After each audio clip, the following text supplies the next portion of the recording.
हर्षित landmark, सपनों का घर जैसा आप चाहते हैं हम बनाते हैं। 1, 2 एवं 3 BHK ready position flat. Call 9827321321।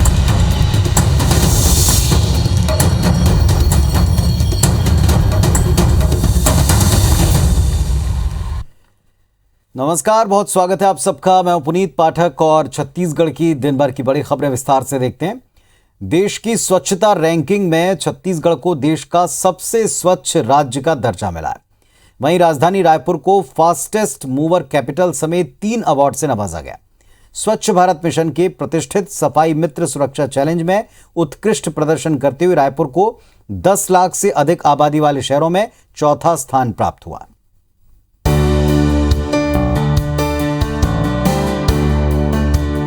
देश भर की स्वच्छता रैंकिंग में छत्तीसगढ़ ने बड़ी छलांग लगाते हुए पहला स्थान हासिल किया है। प्रदेश के साथ ही राजधानी सहित राज्य के शहरों ने भी पिछले साल के मुकाबले सुधार किया है। राजधानी रायपुर ने 62वें रैंक से छलांग लगाकर छठा स्थान हासिल किया है।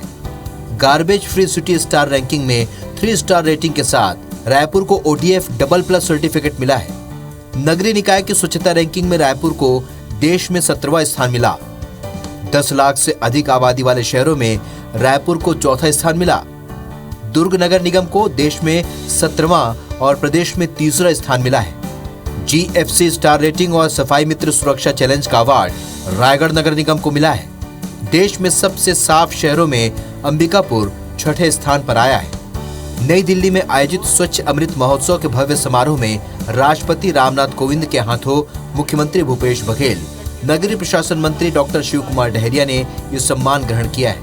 सीएम ने इसे स्वच्छता दीदी, सफाई व्यवस्था से जुड़े लोगों, शासन प्रशासन के साथ ही जनता के लिए गौरव का दिन बताया। माननीय राष्ट्रपति महोदय के हाथों से छत्तीसगढ़ को तीसरी बार पूरे राज्य को प्रथम स्थान मिला है।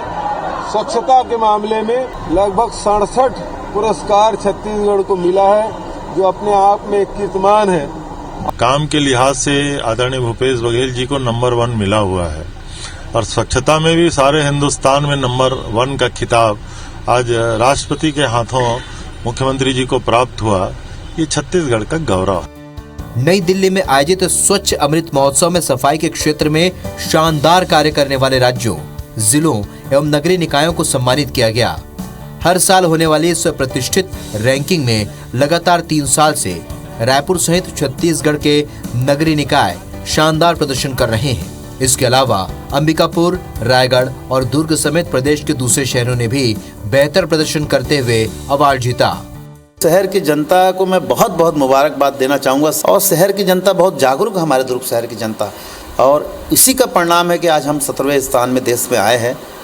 तो मैं उनको, हमारे दुर्ग शहर की जनता को बहुत बहुत धन्यवाद दूंगा। नगर निगम जो है, हम लोगों ने तैयारियां चालू कर दी थी और वो तैयारी जो है अवार्ड में भी सर्वे में काम आया और आज तक वो अभियान जो है वो चल रहा है। नगर निगम आज तीसरा स्थान पूरे भारतवर्ष में प्राप्त हुआ है। 3 स्टार हुआ है, 1 स्टार उसको मिले। इसके लिए आम नागरिकों की इस भागीदारी बहुत सुनिश्चित करना उनकी जरूरी है। स्वच्छता को रोजगार से जोड़कर नवाचारों के साथ बेहतर प्रबंधन के अभिनव मॉडल से आम लोगों को जोड़ने की वजह से रायपुर सहित छत्तीसगढ़ की पूरे देश में अलग पहचान बनी है। राज्य के इन प्रयासों को पूरे देश ने सराहा। हमारे छत्तीसगढ़ राज्य को स्वच्छता अभियान के तहत नंबर 1 का पुरस्कार दिया गया। बहुत अच्छा लग रहा है। प्राउड वाली फीलिंग है हमारे लिए। तो ये हमारे गर्व का पल दिखाने वाले हमारे स्वच्छता कर्मी हैं। हमारे सफाई कर्मी हैं, ये बहुत ही ईमानदारी से और अपना कर्तव्य निभा रहे हैं। इसकी वजह से छत्तीसगढ़ को पूरे ये राष्ट्रीय पुरस्कार मिला है, जो माननीय कोविंद जी ने दिया है। व्यवस्था बनाने की उनकी जो योजना बहुत तरीके से की गई थी और प्रदेश को पहला इनाम मिला है। मुख्यमंत्री सम्मानित भी हुए हैं और छत्तीसगढ़ प्रदेश के लिए बड़े गौरव की बात है। ये समारोह में इस वर्ष छत्तीसगढ़ के सबसे ज्यादा 61 निकायों को स्वच्छता के बेहतर प्रदर्शन के लिए सम्मानित किया गया। संदीप शुक्ला, IBC 24 रायपुर। तो एक बड़ी उपलब्धि छत्तीसगढ़ के नाम रही है कि पूरे देश में सबसे स्वच्छ राज्य बनाया। राष्ट्रपति रामनाथ कोविंद के हाथों स्वच्छता पुरस्कार प्राप्त करने के बाद मुख्यमंत्री भूपेश बघेल दिल्ली से रायपुर लौट आए हैं और एयरपोर्ट पर उनका भव्य स्वागत किया गया। मुख्यमंत्री ने कहा है कि छत्तीसगढ़ के लिए वाकई एक बड़ा दिन है। राष्ट्रपति के हाथों स्वच्छता के लिए अलग अलग श्रेणियों में 67 पुरस्कार राज्य को प्राप्त हुए, जो अपने आप में कीर्तिमान है। देश में गुजरात मॉडल फेल हो चुका है, छत्तीसगढ़ मॉडल चलेगा। आज पूरे देश में इसकी चर्चा है। आप दो तस्वीरें देख रहे हैं, एक दिल्ली में राष्ट्रपति के हाथों प्रदेश को अलग अलग कैटेगरीज में सम्मान मिला। सबसे बड़ा सम्मान के लगातार 3 बार से प्रदेश पूरे देश में सबसे स्वच्छ राज्य बना है। और एयरपोर्ट लौटने के बाद मुख्यमंत्री का जमकर स्वागत हुआ, भव्य स्वागत हुआ। मुख्यमंत्री ने सुबह ही ट्वीट करके राज्य की जनता को, खासतौर पर महिलाओं को शुभकामनाएं दी थी, उनको बधाई दी थी और ये कहा था कि ये जितनी स्वच्छता को लेकर संस्कृति के तौर पर एक डेवलप किया महिलाओं ने, ये उसी का नतीजा है। राज्य की जनता को भी धन्यवाद दिया था और सारे स्वच्छता से जुड़े हुए तमाम जो महकमे हैं उनको भी बधाई दी थी। तो आप देखें एयरपोर्ट पर मुख्यमंत्री का स्वागत और एक तरफ राष्ट्रपति के हाथों सम्मान की प्राप्ति। नगरीय प्रशासन मंत्री वो भी साथ ही मौजूद थे जब राष्ट्रपति के हाथों प्रदेश को ये सम्मान प्राप्त हुआ। दो तस्वीरें आपको देख रहे हैं, मुख्यमंत्री और नगरीय प्रशासन मंत्री राष्ट्रपति के हाथों अवार्ड ग्रहण कर रहे हैं और दूसरी तरफ रायपुर लौटने पर एयरपोर्ट पर भव्य स्वागत हुआ मुख्यमंत्री भूपेश बघेल का। 67 अलग अलग अवार्ड्स मिले हैं, अलग अलग कैटेगरीज में अवार्ड मिले हैं प्रदेश को। ये अपने आप में कीर्तिमान है और मुख्यमंत्री का कहना है कि ये अब गुजरात मॉडल को छोड़कर छत्तीसगढ़ मॉडल की सारे देश में चर्चा होगी।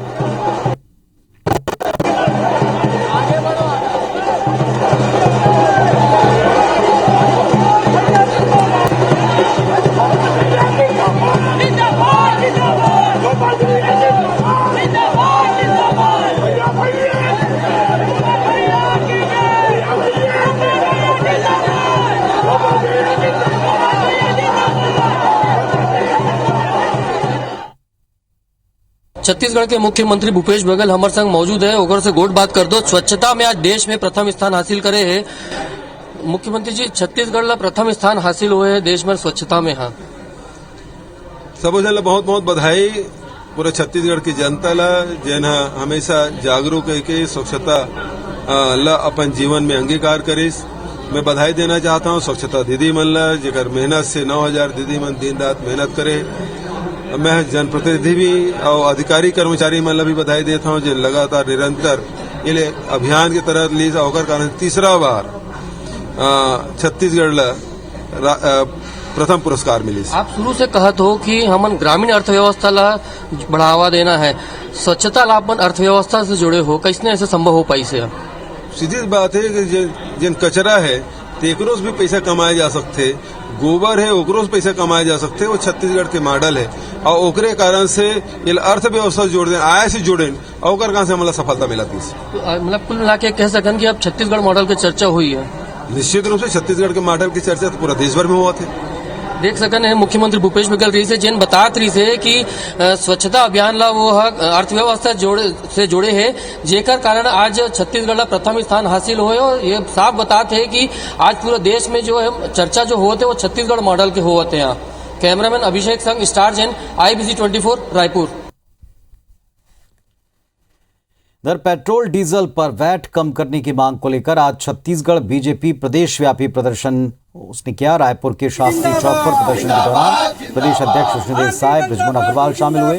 सरगुजा में भी बीजेपी नेताओं ने अंबेडकर चौक पर प्रदर्शन किया। 25% वैट कम करने की मांग को लेकर सड़क पर बैठे। इस दौरान बीजेपी प्रदेश प्रवक्ता अनुराग सिंहदेव, बीजेपी जिला अध्यक्ष समेत कई कार्यकर्ताओं ने प्रदेश सरकार के खिलाफ जमकर नारेबाजी की, वैट में कमी की मांग की। गरियाबंद में भी बीजेपी ने तिरंगा चौक पर पेट्रोल डीजल पर वैट कम करने को लेकर जमकर नारे लगाए। बीजेपी ने मांग पूरी नहीं होने पर आंदोलन की चेतावनी भी दी।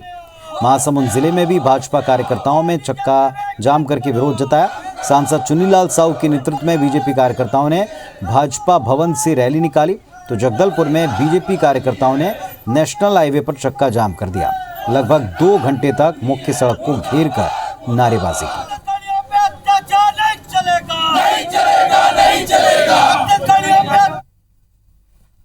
तानाशाह सरकार है, लबड़ा सरकार है, उसको चेताने का काम किए हैं। अब देखते हैं तत्काल अगर सरकार वेट नहीं कम करेगी तो आज तो हम लोग को यहाँ पर गिरफ्तार करके तत्काल रिहा कर दिए है। इसके बाद हम लोग फिर इससे ज्यादा आक्रामक रूप से आंदोलन करेंगे। पेट्रोल डीजल के वेट 25% कम होना चाहिए। जब पूरे देश के राज्यों ने कम किया है तो छत्तीसगढ़ क्यों कम नहीं कर रहा है? आने वाले समय के अंदर में अगर कम नहीं किए जल्द तो फिर इससे भी बड़ा आंदोलन भारतीय जनता पार्टी करेगी। हम लोगों को अगर डराने की कोशिश करेंगे तो हम डरने वाले नहीं हैं। हम जनता की आवाज को लगातार बुलंद करते रहेंगे, लड़ाई लड़ते रहेंगे। ये वेट को कम नहीं करते हैं, टैक्स को कम नहीं करते हैं तो आगे समय पर और हम लड़ाई लड़ेंगे। चक्का जाम करें, धरना करें, प्रदर्शन करें, बहुत अच्छी बात है, लेकिन केंद्र सरकार सेस लगाई है उसे खत्म करने की मांग करें। और जो 2014 के पहले जो एक्साइज ड्यूटी थी 3 रुपया और 9 रुपया उस दर पे ले आए। किसी को करने की जरूरत नहीं, पेट्रोल और डीजल के भाव ऐसे मिल जाए। लगातार पराजय के बाद 3 साल से भारतीय जनता पार्टी ऊहापोह की स्थिति में है। वो निराशा से उबर नहीं पाई है। भारतीय जनता पार्टी की दुर्गति इस प्रदेश में और इस देश में जनता देख रही है। यहाँ पे भारतीय जनता पार्टी का आज प्रदर्शन था। शास्त्री चौक पास ये लोग इकट्ठा होकर सड़क जाम किए थे। उनको यहाँ पे मौके से शांति व्यवस्था बनाए रखने के हिसाब से, आवागमन बहाल करने के हिसाब से मौके से हटाया गया था। बाद में उनको कार्यपालिक मजिस्ट्रेट के द्वारा निशर्त रूप से रिहा किया गया है।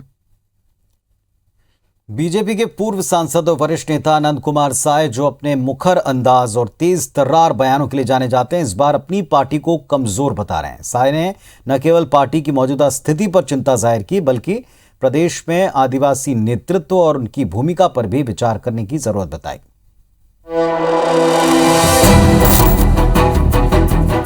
छत्तीसगढ़ में विधानसभा का चुनाव 2023 में है, यानी अभी चुनाव में पूरे 2 साल बाकी है। लेकिन बीजेपी और कांग्रेस की कवायद अभी से शुरू हो गई है। आला नेता बैठकों के जरिए नेताओं कार्यकर्ताओं की नब्ज टटोल रहे हैं। इसके अलावा जनता के बीच किन मुद्दों को लेकर जाना है उसकी रणनीति भी बन रही है। खास तौर पर 15 साल बाद विपक्ष में बैठी बीजेपी सत्ता में वापसी करने को बेताब है। प्रदेश प्रभारी डी पुरंदेश्वरी लगातार छत्तीसगढ़ का दौरा कर रही हैं। पार्टी का पूरा फोकस बस्तर और सरगुजा संभाग के आदिवासी वोटर्स पर है, जिसने 2018 में कांग्रेस पर भरोसा जताया था। लेकिन इसी बीच पार्टी के एक आदिवासी नेता के बयान ने एक बार फिर पार्टी को आईना दिखाने का काम किया है। क्या है वो बयान, आप भी सुनिए।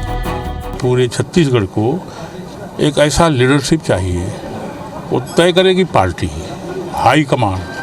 जो अभी बहुत स्थिति कमज़ोर हो गई है बीजेपी की, उसको मजबूत और ताकतवर कैसे बनाया जाए, ये केंद्रीय नेतृत्व और भी जो लीडरशिप है उसका विषय है। लेकिन इस पर गंभीरता से विचार करना चाहिए। सबकी भूमिका को एक साथ जोड़ करके इसको ताकतवर बीजेपी बनाने की जरूरत है। नंद कुमार साय का ये बयान उस समय आया है जब पार्टी आदिवासी वर्ग को साधने के लिए धर्मांतरण के मुद्दे को लगातार हवा दे रही है। संघ प्रमुख मोहन भागवत खुद मधुकू द्वीप में आयोजित घोष कार्यक्रम में कह चुके हैं कि आगामी चुनाव में धर्मांतरण अहम मुद्दा रहेगा। आदिवासी वर्ग को साधने की रणनीति को धार देने और अपने जनाधार को वापस पाने के लिए ही बीजेपी ने अपने चुनावी अभियान की शुरुआत बस्तर में चिंतन शिविर से की।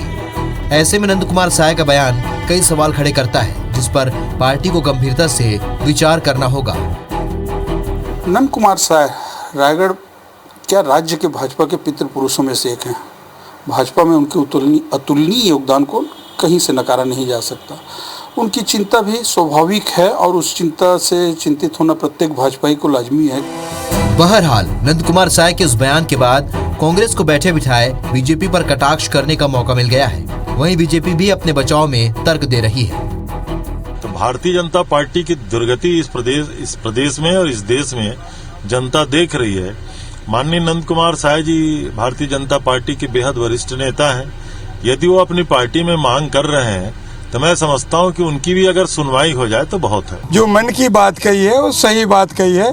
छत्तीसगढ़ में भारतीय जनता पार्टी कहीं नजर नहीं आ रही है। 15 साल राज करने के बाद जो स्थितियां बनती है, एक दूसरे को पचा नहीं पा रहे हैं। डॉक्टर रमन सिंह अलग जी चल रहे हैं, बृजमोहन अग्रवाल जी अलग चल रहे हैं। जब उनकी सरकार थी तब भी आपने मंत्रिमंडल में देखा होगा, बड़े बड़े पोर्टफोलियो में बड़े जो मंत्री थे किन पद में थे और उनको हटाने के बाद क्या स्थिति उनकी लाई। उसी भारतीय जनता पार्टी में सिर्फ लोगों का इस्तेमाल किया जाता है, वोट की राजनीति की जाती है, धर्म की राजनीति की जाती है, लेकिन मुख्य धारा में जब जोड़ने की बात आती है तो उन वर्गों को जोड़ा नहीं जाता। नंद कुमार साय जी हमारे वरिष्ठ नेता हैं, सीनियर नेता हैं, प्रदेश के अध्यक्ष रहे हैं और उन्होंने जो कुछ बात कही है उस पर प्रतिक्रिया व्यक्त करना उचित नहीं है।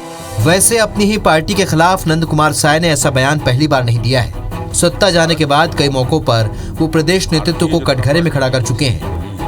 कुछ दिनों पहले ही साय ने आदिवासी अंचलों में बीजेपी को कमजोर बताया था। इसके अलावा संगठन के जनाधार को मजबूत करने के लिए बेहतर लीडरशिप की जरूरत बता चुके हैं। ऐसे में जब छत्तीसगढ़ में विपक्ष के तौर पर बीजेपी की कमजोर भूमिका के आरोप लगते रहे हैं, तो साय की साफगोई बीजेपी नेतृत्व को नई मुसीबत में डाल सकता है।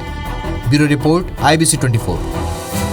छत्तीसगढ़ में इस साल धान खरीदी के लिए पंजीयन की आखिरी तारीख खत्म हो चुकी है। आज आखिरी दिन पंजीयन के बाद किसानों की संख्या और कुल रकबे की तस्वीर भी स्पष्ट हो गई। पिछले साल धान खरीदी के लिए रजिस्टर्ड 21,52,990 किसानों को इस साल भी बरकरार रखा गया और इसके अलावा 2,41,380 नए किसानों ने अपना पंजीयन कराया। इस तरह इस साल कुल 23,94,370 किसानों से धान खरीदी की जाएगी। संभागवार देखें तो इस बार नए पंजीयन कराने वाले किसानों की सबसे ज्यादा संख्या दुर्ग संभाग में है। बालोद, बेमेतरा, दुर्ग, कवर्धा, राजनांदगांव को मिलाकर यहां से सबसे ज्यादा 58,478 नए किसानों ने धान बेचने के लिए अपना रजिस्ट्रेशन करवाया है। दूसरे स्थान पर बिलासपुर संभाग है, जहां 55,616 किसानों ने अपना रजिस्ट्रेशन करवाया। सबसे ज्यादा नए किसानों के रजिस्ट्रेशन कराने में सरगुजा संभाग तीसरे स्थान पर है। यहाँ 48,146 नए किसानों ने पंजीयन करवाया है, जबकि रायपुर संभाग से 40,260 नए किसानों ने पंजीयन करवाया। सबसे कम बस्तर संभाग में 38,880 नए किसानों ने पंजीयन करवाया। नए पुराने मिलाकर इस साल 29,33,002 हेक्टेयर धान के रकबे का पंजीयन हुआ है। जांजगीर जिले के शिवरी नारायण इलाके में पंच की हत्या कर दी गई। शिवरी नारायण से लगे गांव तुस्मा में यह सनसनीखेज वारदात दिन दहाड़े हुई और इसके बाद हत्या के दोनों आरोपी सोहित केवट और सुनील केवट गांव की पानी की टंकी पर चढ़ गए। नीचे लोगों की भीड़ जमा हो गई। पुलिस मौके पर पहुंच गई, लेकिन आरोपियों ने नीचे उतरने से मना कर दिया। बड़ी मशक्कत के बाद पुलिस ने दोनों आरोपियों को गिरफ्तार किया। पुलिस के मुताबिक तुस्मा गांव के पंच भागवत साहू का गांव के सोहित केवट और सुनील केवट के साथ जमीन को लेकर लेन देन का विवाद था। इसके बाद उन्होंने भागवत साहू की हत्या कर दी। बताया जा रहा है कि आरोपियों ने हत्या के बाद एक वीडियो सोशल मीडिया पर पोस्ट किया। पुलिस ने शव कब्जे में लेने के साथ ही दोनों आरोपियों को गिरफ्तार किया। जमीन खरीद बिक्री के संबंध में पैसे की लेन देन का विवाद था और ये सोहित केवट ने उनको लोहे के धारदार कत्ता से गर्दन में और सिर में गंभीर चोट पहुंचाया और कई बार उन्होंने चोट पहुंचाया, जिससे मौके पर ही भागवत साहू की मृत्यु हो गई। के समझाने पर अभी थोड़ी देर पहले टंकी से नीचे उतरे और पुलिस के सामने सरेंडर किए। तो इस बुलेटिन में फिलहाल इतना ही। खबरों और अपडेट्स के लिए आप देखते रहें IBC 24। नमस्कार।